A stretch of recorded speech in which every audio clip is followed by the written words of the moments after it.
নমস্কার। ঈশ্বরচন্দ্র বিদ্যাসাগর দ্বিশত জন্মবর্ষ উদযাপন কমিটি বীরভূমের পক্ষ থেকে আজকের অনুষ্ঠানের আলোচক এবং দর্শক মণ্ডলীকে আন্তরিক স্বাগত জানাচ্ছি। আপনারা জানেন যে আমরা গত জুন মাস থেকে এই ফেসবুক লাইভ পেজে যে আলোচনা সভা চালিয়ে আসছি, আজ তার ৩৩তম রবিবার। আজকের আলোচনার বিষয় বর্ণ নিরপেক্ষ বর্ণ পরিচয়ের স্রষ্টা ঈশ্বরচন্দ্র বিদ্যাসাগর। আজকের আলোচক অসীম ব্যানার্জি। অসীম ব্যানার্জি আমাদের বীরভূমের মানুষ, সংস্কৃতি জগতের সঙ্গে যুক্ত। তিনি পেশাগত দিকে পঞ্চায়েতের কর্মী ছিলেন, সেখান থেকে অবসর নিয়েছেন, কিন্তু এর পাশাপাশি তিনি সাক্ষরতা আন্দোলনের সঙ্গে নিবিড়ভাবে যুক্ত ছিলেন। সাক্ষরতা আন্দোলনের রাজ্য স্তর পর্যন্ত তিনি যুক্ত ছিলেন। এখনো সাক্ষরতা আন্দোলনকে নানাভাবে সাহায্য করেন। এই সাক্ষরতা আন্দোলনের সঙ্গে যুক্ত থাকার সুবাদেই তিনি নাটক লেখালেখির কাজ শুরু করেন। অর্থাৎ সাক্ষরতা আন্দোলনের প্রচারের স্বার্থে কিছু নাটক লেখা, সেগুলোকে মঞ্চস্থ করা, এই কাজে তিনি রত ছিলেন। দীর্ঘদিন এই কাজের সঙ্গে যুক্ত থাকতে থাকতেই তিনি সাংস্কৃতিক আন্দোলনের সঙ্গে যুক্ত হন। সেই সঙ্গে সঙ্গে তিনি নাটক আরো লিখতে শুরু করেন, কবিতা লেখেন। ইতিমধ্যে তার 4খানি কাব্যগ্রন্থ বেরিয়েছে, নাটকের বইও বেরিয়েছে। সেই নাটকগুলিকে পরিচালনা করা, তাকে মঞ্চস্থ করা, এই সবের কাজেই তিনি যুক্ত আছেন। সাংস্কৃতিক আন্দোলনের সঙ্গে যুক্ত থাকার সুবাদে তিনি পশ্চিমবঙ্গ গণতান্ত্রিক লেখক শিল্পী সংঘের সঙ্গে যুক্ত, ভারতীয় গণনাট্য সংঘের সঙ্গে যুক্ত। এখনো তিনি আবৃত্তি চর্চা করেন, এখনো নাটক লিখছেন। নাটক মঞ্চস্থ করার যে কাজ, নির্দেশনা দেওয়া, সে কাজ তিনি করছেন। এবং ঈশ্বরচন্দ্র বিদ্যাসাগরের আমাদের যে অনুষ্ঠান, সেই অনুষ্ঠানে আজকে তাকে বক্তা হিসেবে আমরা আমন্ত্রণ জানিয়েছি। তিনি সম্মত হয়েছেন আমাদের এই অনুষ্ঠানে বক্তব্য রাখতে। এজন্য তাকে আমরা আমাদের সংগঠনের ঈশ্বরচন্দ্র বিদ্যাসাগর দ্বিশত জন্মবর্ষ উদযাপন কমিটি বীরভূমের পক্ষ থেকে ধন্যবাদ জানাচ্ছি, কৃতজ্ঞতা জানাচ্ছি যে আজকে আমাদের এই অনুষ্ঠানে বলতে তিনি সম্মত হয়েছেন এবং বলবেন। তার বিষয় বর্ণ নিরপেক্ষ বর্ণ পরিচয়ের স্রষ্টা ঈশ্বরচন্দ্র বিদ্যাসাগর। আলোচনা করছেন অসীম ব্যানার্জি। অসীম দা, আপনারা আলোচনা শুরু করুন। ধন্যবাদ বিকাশ দা। দ্বিশত জন্মবর্ষ ঈশ্বরচন্দ্র বিদ্যাসাগরের যে বীরভূম জেলা কমিটি, সেই বীরভূম জেলা কমিটি আমাকে আমন্ত্রণ জানানোর জন্য আমি কৃতজ্ঞ, আমি ধন্য। এত বড় একজন মহা মানব যাকে বলা হয়, তার সম্পর্কে বলা, এটাও একটা আমাদের কাছে বড় একটা পাওনা। আমি মাননীয় সঞ্চালক আমার বলার বিষয়টা বলেছে, বর্ণ নিরপেক্ষ বর্ণ পরিচয় স্রষ্টা ঈশ্বরচন্দ্র বিদ্যাসাগর। এখন বর্ণ নিরপেক্ষ এই কথাটাই যদি আমি ব্যাখ্যা করি, তাহলে বিশদ একটা আলোচনা হবে। আবার বর্ণ পরিচয় ইটসেলফ একটা আলোচনার বিষয়। ঈশ্বরচন্দ্র বিদ্যাসাগর, এটা তো ভাস্ট একটা ব্যাপার। তো তিনটেকে সম্মিলিত ভাবে বলা এই স্বল্প সময়ের মধ্যে এই কাজটা আমাকে করতে হবে। সময়ের কথাটা মাথায় রেখে সেই সময়ের ব্যাখ্যাতেই আমি প্রথম যাচ্ছি, যেটা হচ্ছে কবি নীরেন্দ্রনাথ চক্রবর্তী তার মৌলিক নিষাদ কবিতায় এই সময়ের যে বর্ণনাটা দিয়েছে, তা হচ্ছে এক আশ্চর্য সময়, যখন আশ্চর্য বলে কোনো কিছু নাই, যখন নদীতে জল আছে কি না আছে কেউ তা জানে না, যখন পাহাড়ে মেঘ আছে কি না আছে কেউ তা জানে না। পিতামহ, আমি এক আশ্চর্য সময়ে বেঁচে আছি, যখন আকাশে আলো নেই, যখন মাটিতে আলো নেই, যখন সন্দেহ জাগে, যাবতীয় আলোকিত ইচ্ছার উপরে নিষ্ঠুর হাত রেখেছে পৃথিবীর মৌলিক নিষাদ। এই মনে হয় আমি এক অমোঘ মৃত্যুর কাছাকাছি নিয়েছি আশ্রয়। আমি ভিতরে বাহিরে যেদিকে তাকাই, আমি স্বদেশে বিদেশে যেখানে তাকাই, শুধু অন্ধকার, শুধু অন্ধকার। অন্ধকারে জেগে আছে মৌলিক নিষাদ, এই ভয়। এই যে সময়ের বর্ণনা, এখানে করোনার ভয়াবহতা হয়তো নেই, কিন্তু যা আছে তা সময়ের সংকট, সভ্যতার সংকট বোঝাতে যাচ্ছে। আমরা যদি এই বর্তমান সমাজের দিকে তাকাই, তাহলে দেখতে পাবো এই সমাজে আছে নারী নির্যাতন, নারী ধর্ষণ, নারী লাঞ্ছনা, নারী গঞ্জনা, আছে বাল্যবিবাহের সমস্যা, দেশের সর্বব্যাপী দাপিয়ে বেড়াচ্ছে সাম্প্রদায়িকতার, অশিক্ষা, কুশিক্ষা, বিজ্ঞান মনস্কতার অভাব সমাজকে প্রতিনিয়ত করে তুলছে বিপদগামী, পশ্চাৎগামী। মানবিক মূল্যবোধের অভাব, বর্তমান প্রজন্মে গুরুজনদের প্রতি উদাসীনতা আমাদের সমাজে বাড়াচ্ছে বৃদ্ধাশ্রমের সংখ্যা। জাতিভেদ প্রথায় জর্জরিত আমাদের এই সমাজ। এখন প্রশ্ন উঠতে পারে,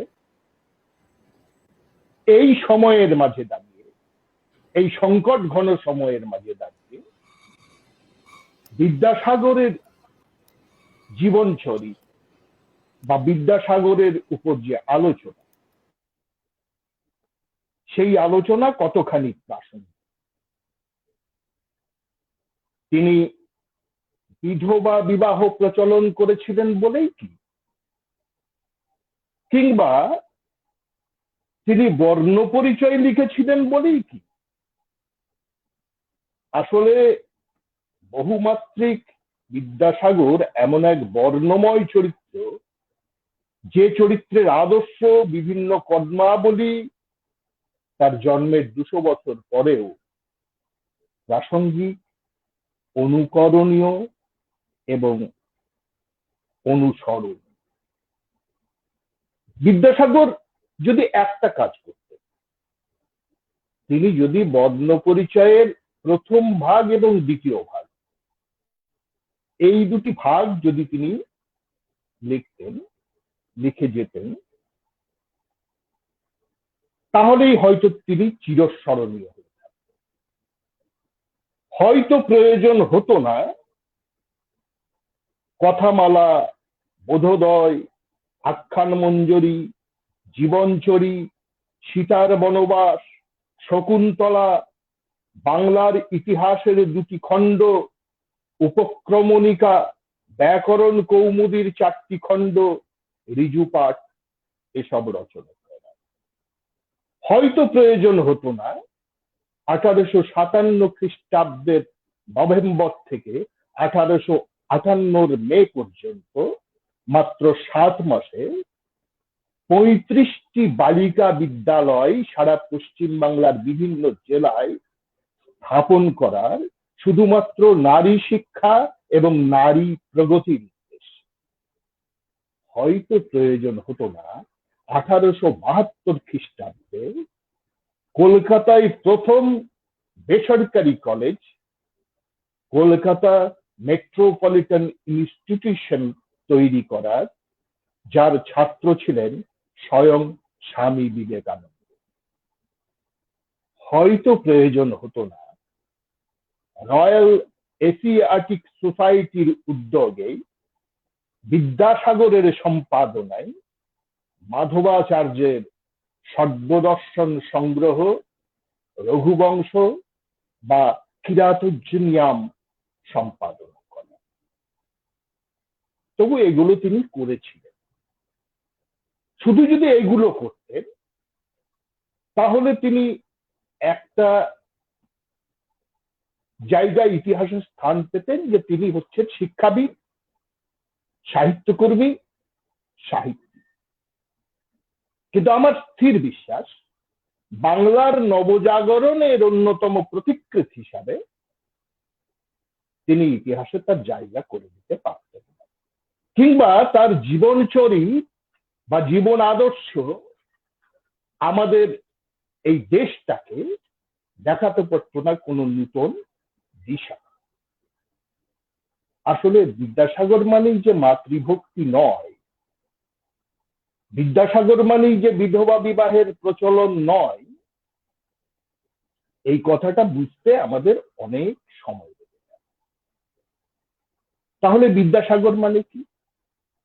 বিদ্যাসাগর মানে হচ্ছে ইস্পাত, যে ইস্পাত দিয়ে একটা দেশের জাতীয় চরিত্রের কাঠামো তৈরি করা যায়।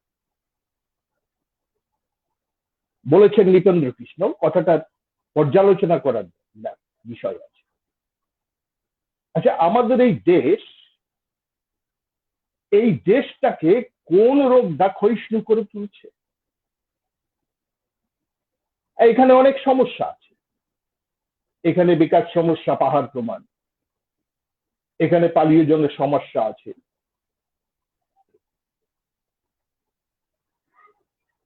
এখানে খাদ্যাভাব আছে, অর্থাভাব আছে, শিক্ষার অভাব আছে, পরিকল্পনার অভাব আছে,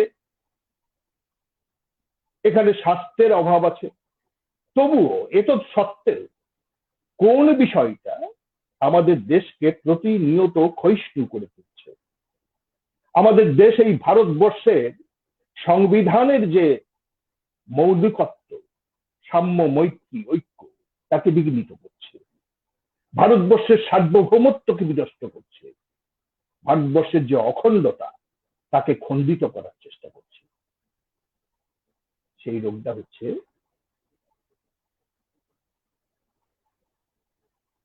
জাতিভেদ প্রথা বা বর্ণ বৈষম্যবাদ। প্রতি মুহূর্তে আজ বিচার্য বিষয় কে হিন্দু, কে মুসলমান, কে বৌদ্ধ, কে খ্রিস্টান, কে তপশিল জাতি, কে তপশিল উপজাতি, কে ব্রাহ্মণ, কে শূদ্র। অনেক ক্ষেত্রেই মাথা চাড়া দিচ্ছে ব্রাহ্মণ্যবাদ। এই রোগ থেকে মুক্তির উপায়ও কিন্তু বর্ণ নিরপেক্ষ বিদ্যাসাগর। কিছু কিছু ঘটনার উল্লেখ করলেই এটা বুঝতে পারা যাবে। তিনি যখন সংস্কৃত কলেজের ছাত্র, তখন ব্রাহ্মণ বা বৈদ্য ছাড়া কোন ছাত্রের সংস্কৃত কলেজে প্রবেশ অধিকার ছিল না। কোন হিন্দু কলেজে মুসলমান ছাত্রের প্রবেশ অধিকার ছিল না। এই যে অর্থহীন জাতিভেদ প্রথা, এই অর্থহীন জাতিভেদ প্রথা ব্যতীত করেছিল আমাদের বিদ্যাসাগর। তিনি ছাত্র অবস্থায় হয়তো কিছু করতে পারেননি, কিন্তু তিনি যখন সংস্কৃত কলেজের কর্তৃত্ব হাতে পেলেন, তখন তিনি এই অর্থহীন বর্ণ বৈষম্যবাদ তুলে দিলেন। সংস্কৃত কলেজকে অবারিত দাঁড় করলেন সমস্ত ছাত্রছাত্রীর জন্য, জাতি ধর্ম নির্বিশেষে। তিনি যখন গ্রামে যেতেন, তখন গ্রামের মানুষের সঙ্গে একাত্ম হয়ে মিশতেন। বিচার্য বিষয় ছিল না কে কোন জাতি ধর্ম। একটা বিষয় এখানে উল্লেখ করি, মাইকেল মধুসূদন দত্ত, আমরা জানি তিনি খ্রিস্টান ছিলেন, ধর্মগ্রহণ করেছিলেন খ্রিস্টান। জীবনের শেষ দিকে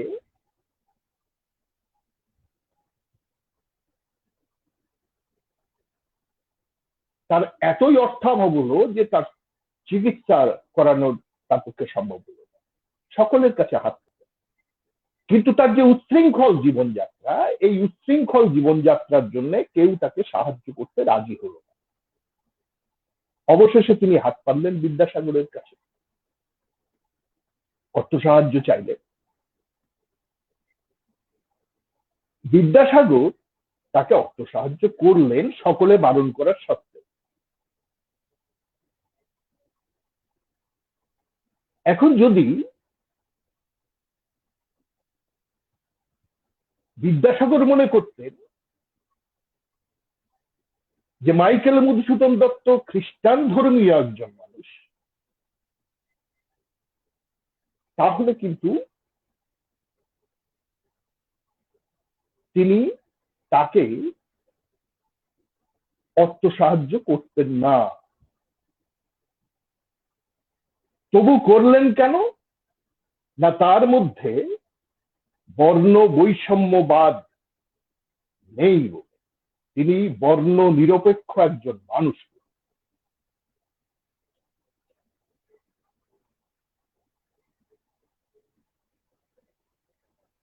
অবশ্য ইতিহাসে এটার অন্যভাবে দেখানো হয়, অর্থাৎ এখানে বিদ্যাসাগরের যে দয়ার দিক, করুণার দিক, সেগুলোকে বেশি গুরুত্ব দেওয়া হয়। তার যেই বর্ণ নিরপেক্ষ চরিত্র, এটার গুরুত্বটা পায় না। এমনকি স্বয়ং মাইকেল মধুসূদন দত্ত, তিনি যখন তার কাছে অর্থ সাহায্য চাইছেন, তখন তিনি হেনরিয়েটাকে বলছেন, তার স্ত্রী হেনরিয়েটা, দেখো তুমি, আমি এমন একজনের কাছে অর্থ সাহায্য চেয়েছি, এবার আমি বিফল মনোরথ হয়ে ফিরে আসব। তার কারণ কি জানো? সেই সেই যে মানুষটি, সেই মানুষটির আছে প্রাচীন ঋষির মতো প্রতিভা ও প্রজ্ঞা, ইংরাজদের মতো কর্মশক্তি এবং বাঙালি মায়ের মতো হৃদয়। বাঙালি মায়ের মতো হৃদয়, অর্থাৎ এখানেও মাইকেল মধুসূদনের যে কথা, সেখানেও কিন্তু তার যে করুণার হৃদয়, দয়ার হৃদয়, সেই বিষয়টাই বেশি গুরুত্ব পেয়েছে। তো আমি মনে করি বিষয়টা এইভাবে যদি আমরা ভাবি, তাহলে বিদ্যাসাগরের যে বর্ণ নিরপেক্ষ চরিত্র, সেই বর্ণ নিরপেক্ষ চরিত্রটা আরো বেশি গুরুত্ব পাবে। তিনি যখন ছাত্র ছিলেন, আমরা জানি বিদ্যাসাগর অত্যন্ত মেধাবী ছাত্র ছিলেন। মাঝে মাঝে একদম প্রাথমিক স্তর থেকেই বৃত্তি পেতেন। সেই বৃত্তির অর্থ দিয়ে তিনি মাঝে মাঝেই তার সহপাঠীদের পোশাক কিনে দিতেন। এই সময় বিচার্য বিষয় ছিল না যে কোন ছাত্র কোন ধর্মের বা কোন জাতির বা কোন বর্ণের। এইটাই হচ্ছে বিদ্যাসাগরের বর্ণ নিরপেক্ষ চরিত্রের বৈশিষ্ট্য। তিনি তার শিক্ষা জগতের ক্ষেত্রে তার যে পূর্বসূরি ডিরিজিও, সেই ডিরিজিওর অবদানকে স্বীকার করতে ভোলেননি। তার যে শিক্ষায় যে কর্মজীবন, সেখানে হেয়ার সাহেবের সঙ্গে তার বর্ণ বৈষম্যগত কারণে কোনো ভেদাভেদ বা মতানৈক্য তৈরি হয়নি। এইগুলো হচ্ছে বিদ্যাসাগরের বর্ণ নিরপেক্ষ চরিত্রের বৈশিষ্ট্য। বিদ্যাসাগরের আদিবাসীরা ছিল ভীষণ প্রিয়। তিনি প্রায় জীবনের শেষ দিকটাই কর্মাটারে সময় কাটাতেন। কর্মাটার ছিল তখন সাঁওতাল পরগনার অন্তর্গত। সেই সাঁওতাল পরগনা, যেখানে আদিবাসীরা বাস করতেন, সেখানে খুব স্বাভাবিকভাবেই অশিক্ষা ছিল, সামাজিক গোড়ামি ছিল, জড়া ছিল, ব্যাধি ছিল। তো বিদ্যাসাগর সেখানে গিয়ে আদিবাসীদের অর্থাৎ সাঁওতালদের যথার্থ উন্নয়ন ঘটানোর চেষ্টা করলেন। এখন উন্নয়ন শব্দটা এখন খানিকটা রাজনীতিগতভাবে স্লোগান ধর্মী হয়ে গেছে, তো ঠিক সেই জায়গাটাই নয়। তিনি চাইলেন যথার্থ যাতে উন্নয়ন ঘটে আদিবাসীদের সমাজে। তিনি প্রথমেই যেটা লক্ষ্য করলেন, আদিবাসী সমাজের সরলতা, পরিশ্রম করার ক্ষমতা, লড়াই করার মানসিকতা, এগুলো যেগুলো রবীন্দ্রনাথ ঠাকুরও লক্ষ্য করেছিলেন, সেগুলো কিন্তু বিদ্যাসাগর লক্ষ্য করেছিলেন আগে। এবং তিনি প্রথমেই এই আদিবাসী সমাজের চেতনা বৃদ্ধির জন্য বিদ্যালয় স্থাপন করেছিলেন। এবং তাদের যে অভাব, সেই অভাবটা দূর করবার জন্য সচেষ্ট হলেন। একদিন লক্ষ্য করলেন যে একজন আদিবাসী বৃদ্ধ মাথায় ভুট্টার মানে ঝুড়ি নিয়ে বাড়ি বাড়ি ভুট্টা ফেরি করে ফিরছে, কিন্তু কিনবে কে? সবারই তো অর্থাভাব, কিনতে পারছে না। বিদ্যাসাগর এটা দেখে তিনি ডাকলেন বৃদ্ধ আদিবাসী ভদ্রলোককে, ডেকে বললেন যে তোমার ভুট্টার দাম কত? লোকটা বললো 1 সিক্কা। বিদ্যাসাগর 1 সিকি পয়সা দিয়ে সমস্ত ভুট্টা কিনে ফেলল। সকলেই অবাক যে এত ভুট্টা একটা মানুষ যদি খায় তাহলে তো তার শরীর খারাপ করবে। কিন্তু বিদ্যাসাগর কি করলেন, সমস্ত আদিবাসী পরিবারকে ডাকলেন, ডেকে তাদের মধ্যে সেই ভুট্টাগুলো বিতরণ করলেন। তিনি চাইলেন অন্তত একটা দিন হলেও এই আদিবাসী পরিবারগুলো পেট পুড়ে সামান্য হলেও খেতে পায়।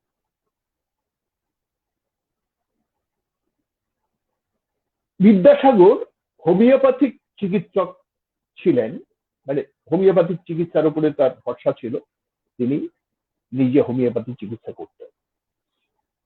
এই আদিবাসী সমাজের মাঝখান থেকে জরা ব্যাধি এইসবগুলো দূর করবার জন্য তিনি তাদের মধ্যে বিনা দক্ষিণায় হোমিওপ্যাথিক চিকিৎসা করলেন। এবং তাদের যে রোগ, সেই রোগটাকে মূলত 4টে ভাগে ভাগ করলেন। একটা হচ্ছে সাময়িক, ক্রনিক, কনস্টিটিউশনাল এবং জলবায়ু। এইভাবে তিনি বিনা দক্ষিণায় তাদের চিকিৎসা করলেন। এখন মনে হতে পারে যে বিদ্যাসাগরের কি একমুখীনতা ছিল? তিনি কি শুধু আদিবাসী সমাজের জন্যই এইটা করেছিলেন?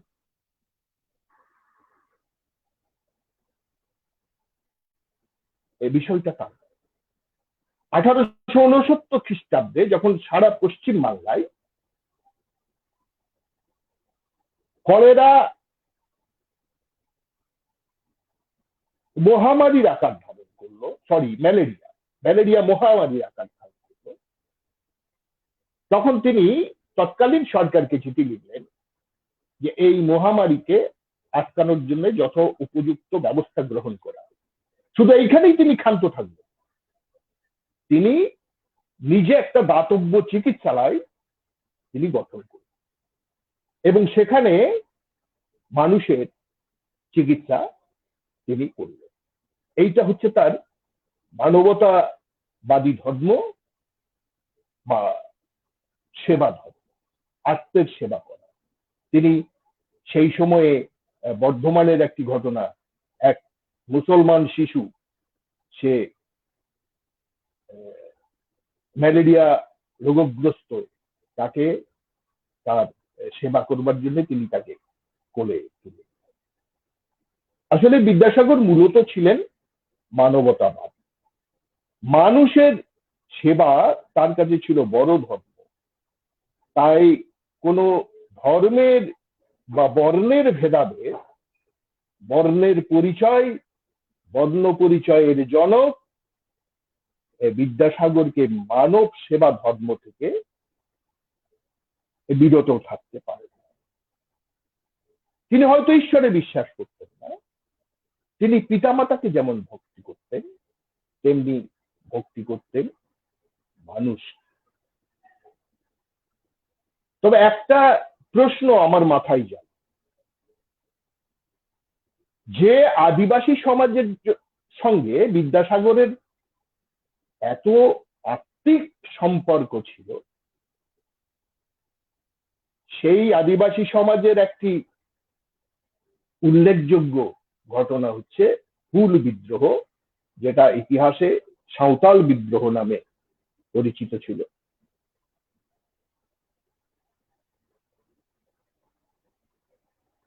সেই সাঁওতাল বিদ্রোহ সম্পর্কে রবীন্দ্রনাথ ঠাকুর তিনি সাঁওতাল বিদ্রোহ সম্পর্কে মানুষের যাতে সম্যক পরিচিতি ঘটে এবং তৎকালীন স্বাধীনতা সংগ্রামীরা সাঁওতাল বিদ্রোহের মধ্য দিয়ে যাতে করে আরো খানিকটা উৎসাহ পায়, উদ্দীপনা পায় দেশকে স্বাধীন করার ক্ষেত্রে, সেই জন্য তিনি নিজে কলম ধরলেন এই সাঁওতাল বিদ্রোহের উপর।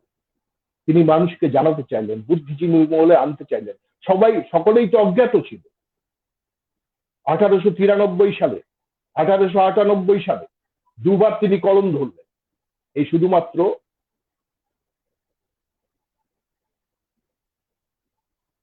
সাঁওতাল বিদ্রোহকে সকলের চোখে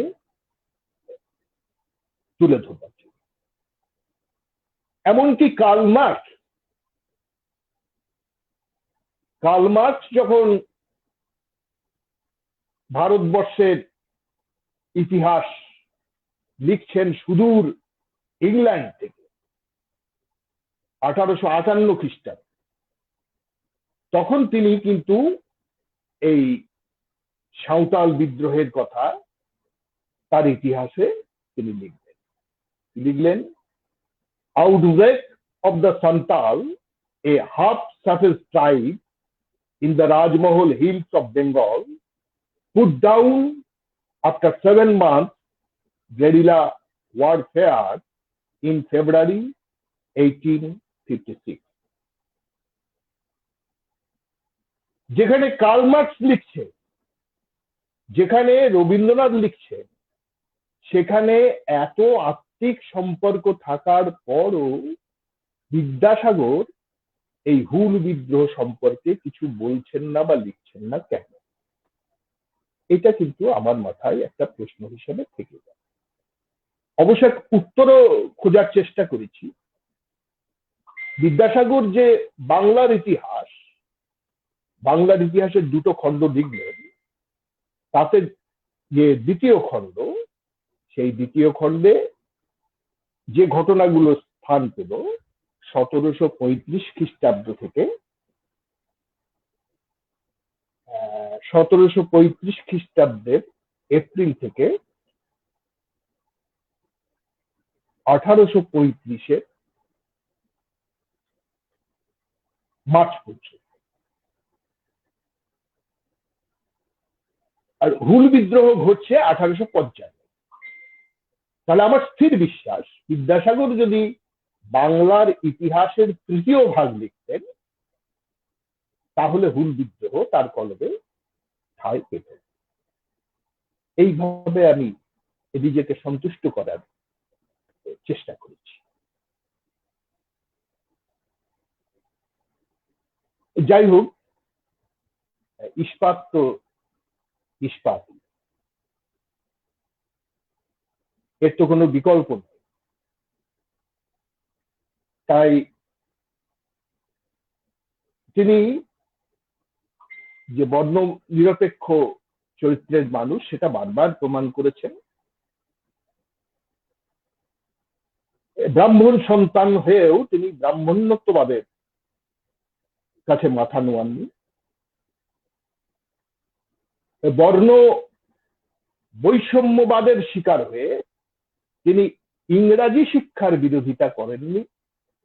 তিনি যখন ছাত্র সংস্কৃত কলেজে অধ্যয়ন করছেন, তখন সংস্কৃত কলেজের কর্তৃপক্ষ তারা স্থির করলেন যে সংস্কৃত কলেজে ইংরাজি শিক্ষা চলবে না। বিদ্যাসাগর এত বড় একজন সংস্কৃত পণ্ডিত পরবর্তী সময়ে হলেন এবং তিনি নিজে সমস্ত ছাত্রদেরকে সংগঠিত করলেন, করে কর্তৃপক্ষের বিরুদ্ধে আন্দোলন করলেন। বললেন যে না, ছাত্রদের অগ্রগতির স্বার্থেই ইংরাজি শিক্ষাকে সংস্কৃত শিক্ষার পাশাপাশি রাখতে হবে। পরবর্তী পর্যায়ে আমরা দেখেছি ইংরাজি শিক্ষাতেও ভীষণভাবে তিনি পারদর্শী হয়েছিলেন এবং সংস্কৃত কলেজে তিনি ইংরাজি শিক্ষাকে পাশাপাশি ভীষণভাবে গুরুত্ব দিয়েছিলেন। আসলে চরিত্রের এই ধরনের বৈশিষ্ট্য তার মতো বর্ণ পরিচয়ের স্রষ্টার কাছ থেকেই বোধহয় পাওয়া সম্ভব। আমরা এক সময়ে খুব গাইতাম, বর্ণভেদকে কবরে পাঠাবে বর্ণের পরিচয়, সাক্ষরতার আলোয় ঘটাবে আধারের পরাজয়। বর্ণ পরিচয়ের বর্ণগুলি হয়তো আমাদেরকে দিতে পারে এই প্রত্যয় যে অন্ধকারের যাত্রীদের আলোর যাত্রী হতে সাহায্য করবে বর্ণ পরিচয়ের স্রষ্টা বিদ্যাসাগরের ইস্পাত কঠিন চরিত্রের আদর্শ, তার বর্ণ নিরপেক্ষ স্বচ্ছ দৃষ্টিভঙ্গি। এই যে দৃষ্টিভঙ্গি, এই দৃষ্টিভঙ্গি তিনি পেলেন কোথায়, কি করে সম্ভব এই স্বচ্ছ দৃষ্টিভঙ্গি? না, তিনি অত্যন্ত যুক্তিবাদী ছিলেন এবং অত্যন্ত বিজ্ঞান মনস্ক ছিলেন। এতখানি বিজ্ঞান মনস্ক ছিলেন, মাঝে মাঝে প্রশ্ন উঠে যায় যে বিদ্যাসাগর কি নাস্তিক ছিলেন? যার জন্য স্বয়ং রামকৃষ্ণ পরমহংসদেব 1882-তে বললেন যে বিদ্যাসাগরের বিদ্যা আছে, দয়া আছে, কিন্তু অন্তর্দৃষ্টি নাই। আসলে রামকৃষ্ণের যে আধ্যাত্মিক সাধনা, সেই সাধনার প্রতি কিন্তু উৎসুক বিদ্যাসাগর ছিলেন। তার কারণ হচ্ছে ইহজগতের যে সমস্যা সমাধান করতে তিনি এতখানি ব্যস্ত ছিলেন যে অন্য কোনো জগতের কথা তিনি চিন্তা করতেন না। তৎকালীন বাংলাদেশের এক ধর্মগুরু বিজয় কৃষ্ণ গোস্বামী বিদ্যাসাগরের বোধোদয় বইখানি পড়লেন, ওরা বললেন যে বোধোদয়ের সমস্ত কিছু আলোচনা হয়েছে, কিন্তু ঈশ্বর সম্পর্কে কোনো ধারণা দেওয়া হয়নি। তো বিদ্যাসাগর কোনো বিতর্কে গেলেন। তিনি তার যে দ্বিতীয় সংস্করণ, সেখানে একটা কথা যুক্ত করে দিলেন যে ঈশ্বর হচ্ছে নিরাকার চেতনা স্বরূপ। বিদ্যাসাগর চরিত্রের যে প্রধান গুণ, সেই গুণটা ছিল তিনি ধর্ম সমাজের বিধিনিষেধের জন্য তার চিন্তার স্বাধীনতাকে বর্জন করতে পারতেন। জীবনের প্রথম দিকে তিনি তার ডিরিজিও সৃষ্ট যে ইয়ং বেঙ্গল ক্লাব, সেই ইয়ং বেঙ্গল ক্লাবের অনুরাগী ছিলেন এবং রাজমোহন রাজা রামমোহন রায়ের যে ব্রাহ্ম সমাজ, সেই ব্রাহ্ম সমাজের কিছু মানুষের সঙ্গে তার বেশ ঘনিষ্ঠতা ছিল, তাদের প্রগতিশীল চিন্তা ভাবনা ছিল। তবে এই বিদ্যাসাগর প্রগতিশীল চিন্তা ভাবনার জন্য বা প্রগতির জন্য কোনো বাড়াবাড়ি তিনি সহ্য করতে পারতেন, যার ফলে ইয়াং বেঙ্গল ক্লাবের সঙ্গে তিনি খুব বেশি দিন তার সম্পর্ক ধরে রাখতে পারেন। তবে রাজা রামমোহন রায়ের উত্তরসূরি হিসাবে তিনি যে কাজগুলো করলেন, বিধবা বিবাহের প্রচলন রোধ করতে চেয়েছিলেন, বাল্য বিবাহ উচ্ছেদ করতে চেয়েছিলেন, বহু বিবাহ বা কৌলন্য প্রথা। অবশ্য বিদ্যাসাগর চাইলেই তো হবে না, বিদ্যাসাগর চাওয়ার প্রায় 100 বছর পর এগুলো সব আইনে পরিণত হল। তবু কি দেখছি আমরা, আইনে পরিণত হয়েছে, ঠিক আছে। এই সমাজে বিধবারা এখনো ব্রাত্য, এখনো বাল্য বিবাহ রোধের জন্য সরকারকে কন্যাশ্রী যোদ্ধা তৈরি করতে হচ্ছে ব্লকে ব্লকে। তারা গ্রামে গ্রামে গিয়ে 18 বছর নিচে যে বয়সের মেয়েদের দিয়ে তারা আটকাচ্ছে।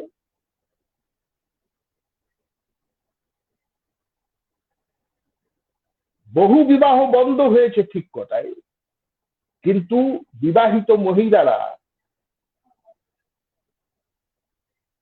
অনেক ক্ষেত্রেই তাদেরকে এই সমস্যার কারণেই আইনের আশ্রয় নিতে হচ্ছে।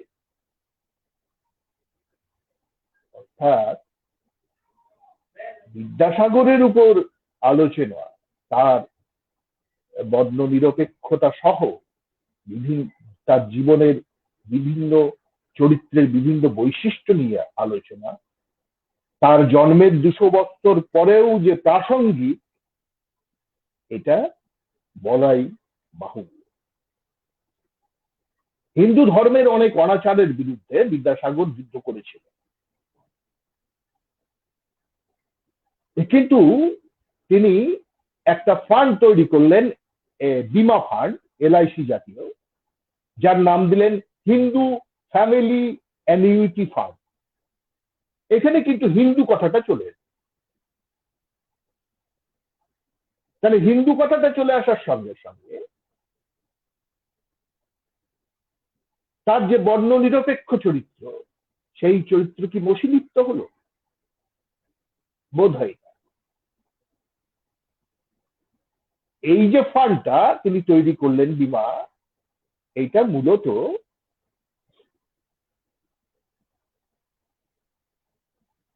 হিন্দু বিধবা রমণীদের জন্য। শুধুমাত্র হিন্দু বিধবা রমণীদের কথা কেন চিন্তা করলেন? মুসলমান বিধবা রমণীদের কথা কেন চিন্তা করলেন না? না, এই জন্যেই তৎকালীন সময়েও মুসলমান বিধবা রমণীদের স্বামীর সম্পত্তির উপরে উত্তরাধিকার বা অধিকার দেওয়া ছিল, কিন্তু হিন্দু রমণীদের তৎকালীন সময়ে, হিন্দু বিধবাদের স্বামীর সম্পত্তির উপর কোনো অধিকার ছিল না। এটাও পরবর্তী সময়ে আইনে প্রযোজ্য হয়েছে, বিদ্যাসাগরের সময়ে এটা হয়নি। ফলে বিদ্যাসাগর ওই হিন্দু বিধবা রমণীদের কথা চিন্তা করে তিনি এই অ্যানিউইটি ফান্ডটা তৈরি করেছিলেন। সুতরাং এটা আমরা বলতে পারি যে এই ঘটনাটা বিদ্যাসাগরের বর্ণ নিরপেক্ষ চরিত্রের উপর কোন রকম কালিমালিপ্ত করতে পারছে না। তার যে বর্ণ নিরপেক্ষতা এবং রাজা রামমোহন রায়ের মতো শাস্ত্রকে শস্ত্র হিসাবে গ্রহণ করা, যে শাস্ত্রকে শস্ত্র হিসেবে গ্রহণ করার ফলে মৌলবাদীদের হারে যে কাঁপন ধরানো, এই ঘটনা বারবার আমরা দেখেছি। বিদ্যাসাগর যে বর্ণ নিরপেক্ষ ছিলেন, ধর্ম নিরপেক্ষ ছিলেন, তার যে প্রমাণ আমরা পাচ্ছি বিদ্যাসাগরের লিখিত যে বইগুলো একদম বর্ণ পরিচয় থেকে শুরু করে শেষ পর্যন্ত কোন বইয়ে কিন্তু আমরা ধর্মের কথা পাচ্ছি না, ধর্মের প্রচার নেই। তাই জাতপাত সাম্প্রদায়িক চেতনার ঊর্ধ্বে উঠে তিনি চেয়েছিলেন নতুন প্রজন্মকে শিক্ষিত, সংস্কার মুক্ত, আদর্শ চরিত্রের মানুষ হিসেবে গড়ে তুলতে। তাই তার প্রতিটি গ্রন্থে যেমন ধর্ম নিরপেক্ষতা আছে, নীতি নিষ্ঠার পরিচয় পাওয়া যায়, তেমনি শোষিত বঞ্চিত সমাজের এবং বর্ণ নিরপেক্ষ সমাজের প্রতিনিধি রাখাল, গোপাল এদের স্থান হয়।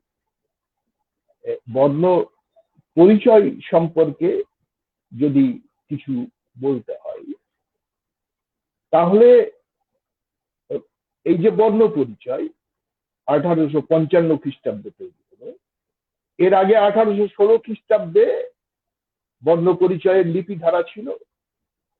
1878 বর্ণমালা লিখলেন জেমস স্টুয়ার্ট। 1855 যখন বিদ্যাসাগর বর্ণ পরিচয় লিখছেন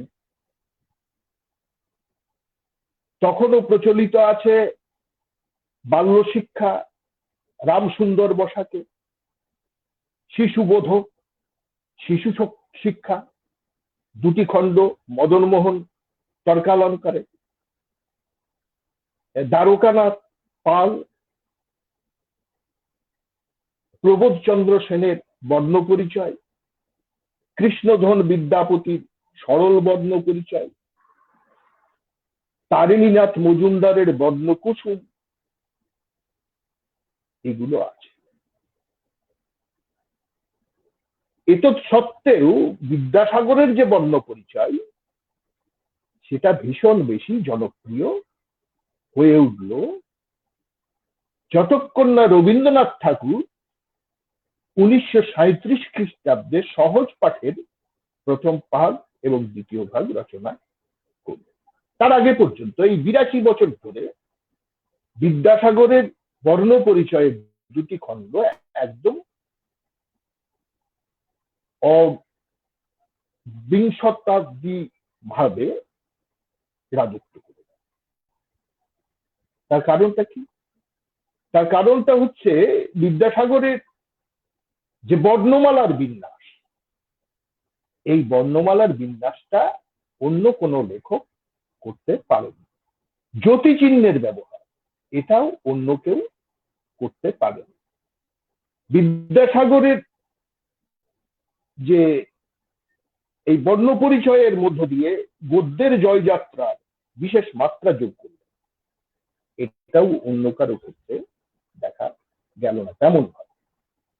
মদনমোহন তর্কালঙ্কার তিনি একটা চেষ্টা করেছিলেন অসংযুক্ত বর্ণ এবং যুক্তাক্ষরকে পৃথক পৃথক ভাবে দেখানোর চেষ্টা করলেন। তিনি স্বরবর্ণ দিলেন 16টি এবং ব্যঞ্জন বর্ণ দিলেন 34টি।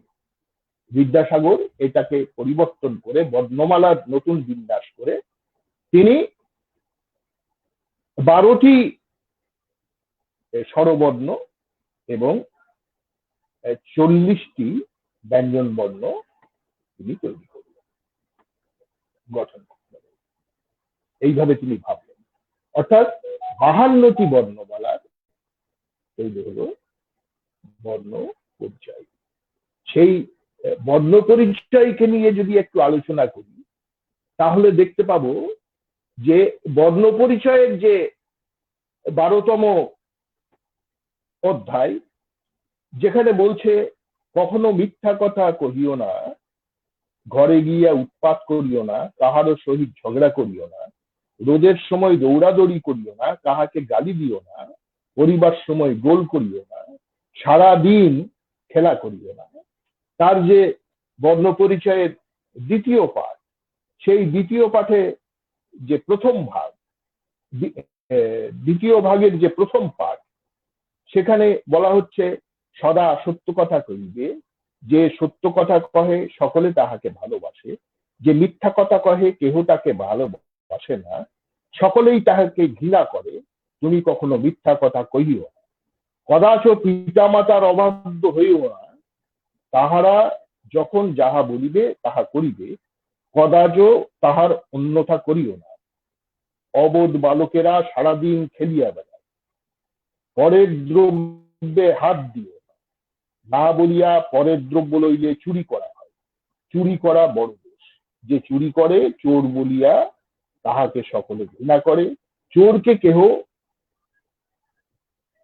কখনো প্রত্যয় করে না। এইরকম প্রতি পাঠ, প্রতিটা ভাগকে নিয়ে যদি আমরা বিশ্লেষণ করি তাহলে আমরা দেখব এই সমাজটাকে বিদ্যাসাগর যেভাবে ভাবতে চেয়েছিলেন, আমরা যদি শুধুমাত্র বর্ণ পরিচয়ের ওই বর্ণগুলোকে, ওই শব্দগুলোকে ফলো করে যাই, শিশুদের মধ্যে ওইগুলোকে আমরা ঢুকিয়ে দিতে পারি, তাহলে এই সমাজের চেহারাটা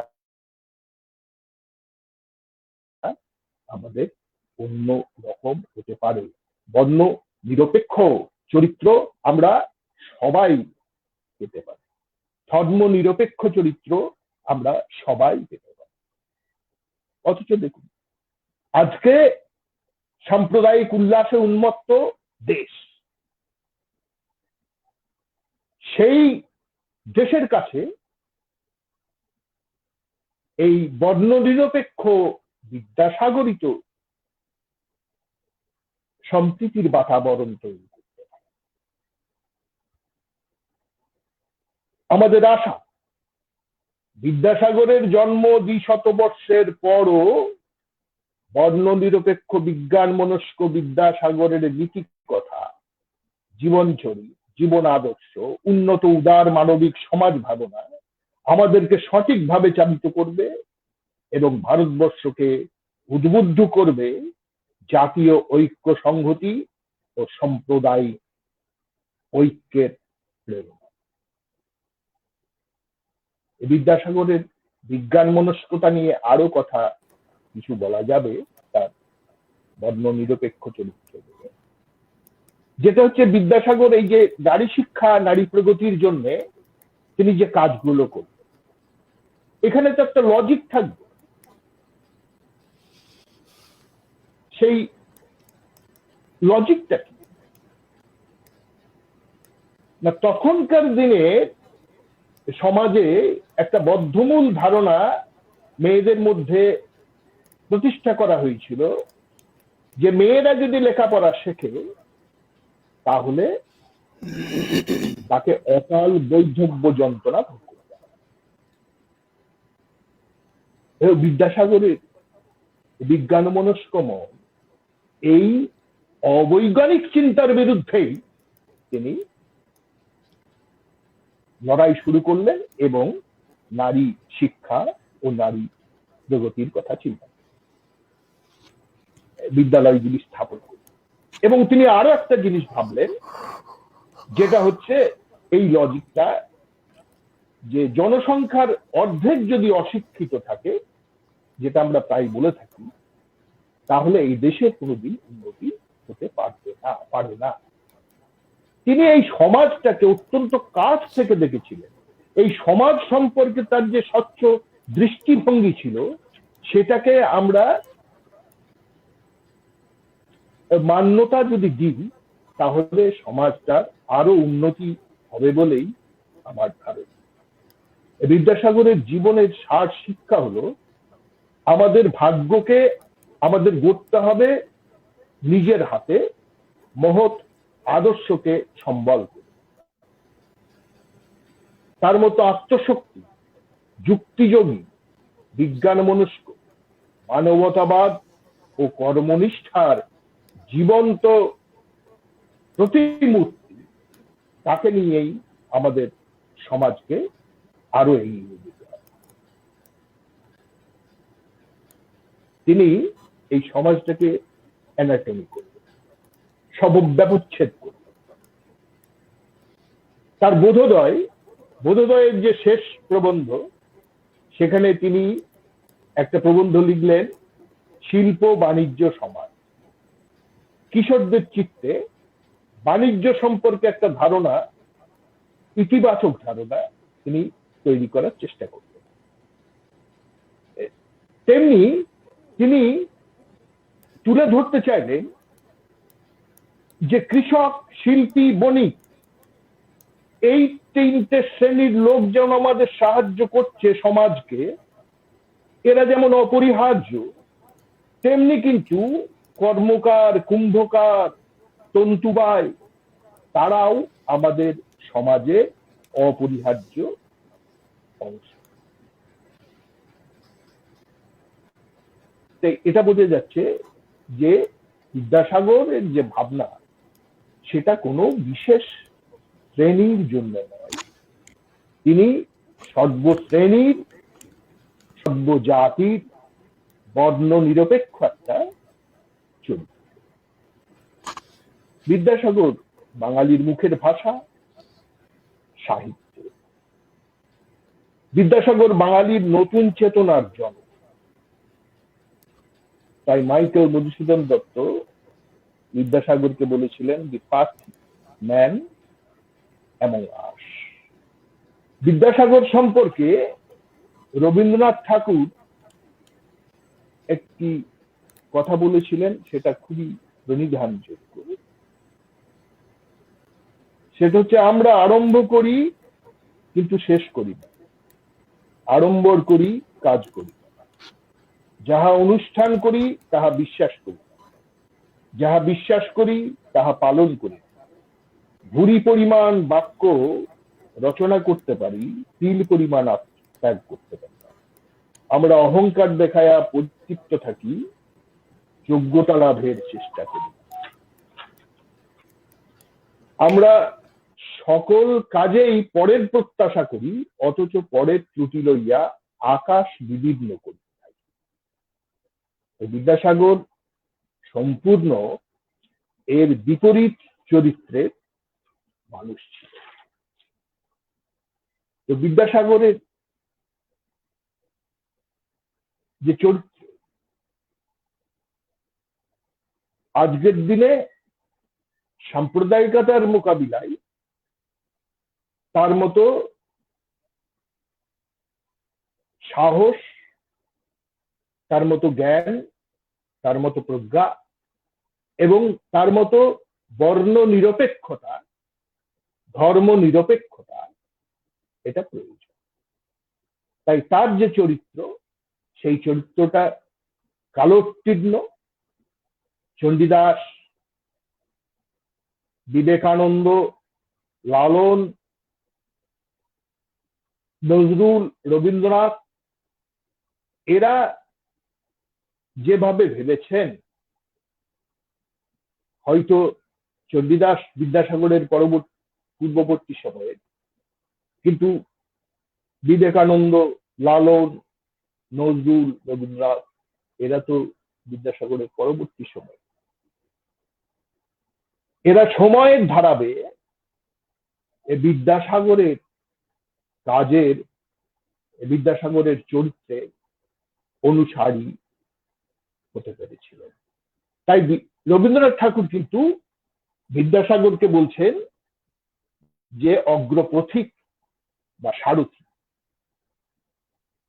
অন্ধকার থেকে আলো উৎকীর্ণ, আলোর পথযাত্রী, মানবতাবাদী, বিজ্ঞান মনস্কতার প্রধানতম অবলম্বন বিদ্যাসাগর। এই সর্বধর্ম বর্ণের ঊর্ধ্বে ওঠা বর্ণ নিরপেক্ষ বর্ণ পরিচয়ের স্রষ্টা বিদ্যাসাগরের ২০০ জন্মবর্ষে তাকে শ্রদ্ধা ও প্রণাম জানালাম। আজকের অন্ধকারের জমাট কাটিয়ে সমাজকে আলোর ঝর্ণা ধারায় অবগাহন করাতে একটা প্রার্থনা করলাম, আসুন আমরা মানুষের আরো একটু কাছে এগিয়ে যাই, পরস্পরের হাতে বিশ্বাসে রাখি হাত, প্রত্যুষের সূর্য স্নানে অতীতের সব অন্ধকার মুছে ফেলে হৃদয়ে প্রজ্বলিত রাখি ভালোবাসার অনির্বাণ শিখা। ধন্যবাদ বিকাশ দা, ধন্যবাদ। এতক্ষণ আমরা, শোনা যাচ্ছে কথা? হ্যাঁ, শোনা যাচ্ছে। আচ্ছা, এতক্ষণ আমরা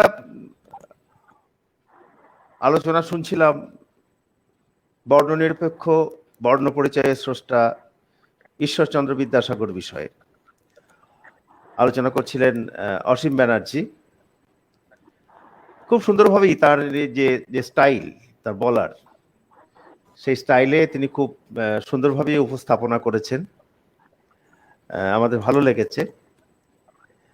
অসীমদা মূলত যে জায়গাটার উপরে আলোকপাত করতে চেয়েছেন, যে বর্ণ নিরপেক্ষতার জায়গাটাই, সেটাই মূল যে জায়গাটা, সেটাকে অনেকে আমরা কেউ ধর্ম নিরপেক্ষতার জায়গা থেকে দেখি, যেটা আমরা বলি সাধারণত সেকুলারিস্ট, এই যে কনসেপ্ট, সেই জায়গা থেকে উনি এইটাকে বর্ণ নিরপেক্ষতার জায়গা থেকে বলেছেন। খুব সুন্দরভাবেই উনি সমস্ত বিষয়গুলোকে বলেছেন। ইয়ং বেঙ্গলের ব্যাপারটা বলতে গিয়ে, ওটা ইয়ং বেঙ্গল একটা ক্লাব হবে না, ওটা ইয়ং বেঙ্গল একটা গোষ্ঠী, এটা ফ্রি থিঙ্কার্স একটা সোসাইটির মতো এইটা, যেটা ডিরোজিও তার তৈরি করেছিলেন তখনকার এটা। এবং খুব সুন্দরভাবে সাবলীলভাবে সমস্ত জায়গাটাকে তিনি আমাদের কাছে খুব সুন্দরভাবে তুলে ধরেছেন, আমাদের দর্শক সাধারণের কাছে। এতক্ষণ ধরে এই বলার জন্যে আমরা অসীমদাকে ধন্যবাদ জানাচ্ছি, আমরা তার এই সুন্দর বক্তব্য রাখার জন্যে। ঈশ্বরচন্দ্র বিদ্যাসাগর দ্বিশত জন্মবর্ষ উদযাপন কমিটির পক্ষ থেকে তার প্রতি কৃতজ্ঞতা জানাচ্ছি, ধন্যবাদ জানাচ্ছি। এবং যে দর্শক সাধারণ আমাদের এতক্ষণ এই অনুষ্ঠান শুনলেন, বিভিন্ন জন মন্তব্য করলেন, ইতিমধ্যে অনেকেই বলেছেন খুব ঠিকই বলেছেন, ভালো লাগছে ইত্যাদি বিভিন্ন রকম মন্তব্য আমরা পেয়েছি আমাদের দর্শকদের কাছ থেকে। ফলে সেই দর্শক সাধারণ যারা আমাদের এই সময় দিলেন এতক্ষণ, তাদেরকেও আমরা ঈশ্বরচন্দ্র বিদ্যাসাগর দ্বিশত জন্মবর্ষ উদযাপন কমিটি বীরভূমের পক্ষ থেকে আন্তরিক ধন্যবাদ জ্ঞাপন করছি। এবং এখানে বলতে চাই যে আবার আগামী রবিবারে আমাদের যে আলোচনার বিষয়, সেগুলো এখনো আমরা স্থির করিনি, আমরা খুব শীঘ্রই এটা বিজ্ঞাপন দেব। গত রবিবারের যে আলোচনা সেটা আমরা করা যায়নি, সেটা অনিবার্য কারণে তার বিজ্ঞাপন আমরা দিয়েছি, ঘোষণা করেছি। পরবর্তী ক্ষেত্রে হয়তো তিনি বলবেন, একটু অসুবিধা তার আছে, সেই অসুবিধা কাটিয়ে উঠতে পারলে তিনি বলবেন। এবং পরবর্তী বক্তাও আমরা প্রায় স্থির করছি, আলোচনা করেছি, তারাও বলবেন। ফলে আমরা আবার যথাসময়ে আপনাদের কাছে বিজ্ঞাপিত করব বিষয়টি সম্পর্কে, বক্তা, বিষয় ইত্যাদি নিয়ে। আপনারা আপনাদের যে ফেসবুক পেজ, সেই ফেসবুক পেজে লক্ষ্য রাখুন, আমাদের সঙ্গে থাকুন, বিদ্যাসাগর চর্চাতে সহায়তা করুন। আবার একবার আজকে আলোচক এবং দর্শক সাধারণকে ধন্যবাদ এবং নমস্কার জানিয়ে আজকের সভা আমরা এখানেই শেষ করছি।